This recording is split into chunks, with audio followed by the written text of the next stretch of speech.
Hello बच्चों, let's read the question. If the radius of curvature of path of two particles of same mass are in the ratio of 3:4, then in order to have constant centripetal force, their velocities will be in the ratio of, here we have here four options. Now to answer this question, first we will discuss here the key concept, and here the key concept will be given as centripetal force.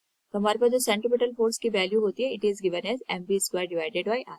Question के according हमारे पास यहाँ पे दो condition दे रखी है, और यहाँ पे हमारे पास क्वेश्चन में कांस्टेंट सेंट्रीपिटल फोर्स की बात की गई है ऑफ द सेम, जो हमारे पास यहाँ पे पार्टिकल्स हैं जिनका मास यहाँ पे सेम है उनके थ्रू.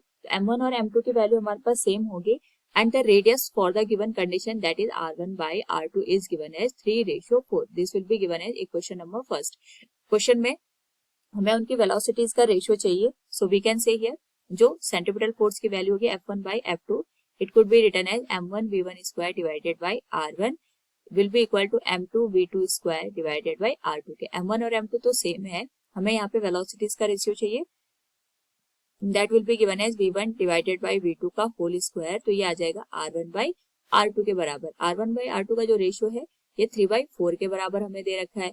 तो इसके करस्पॉन्डिंग यहाँ पे अगर हमें सिंपल वेलोसिटीज का रेशियो चाहिए, तो we can say here this will be given as v1 by v2 will be equal to square root of 3 divided by 4, जिसको हम लिख सकते हैं स्क्वायर रूट ऑफ 3 डिवाइडेड, जो हमारे पास वैल्यू बनेगी रेशियो के टर्म में, that will be equal to 2. So from the given option we can say here C will be the right answer. Hope all you understood it. Thank you and best of luck.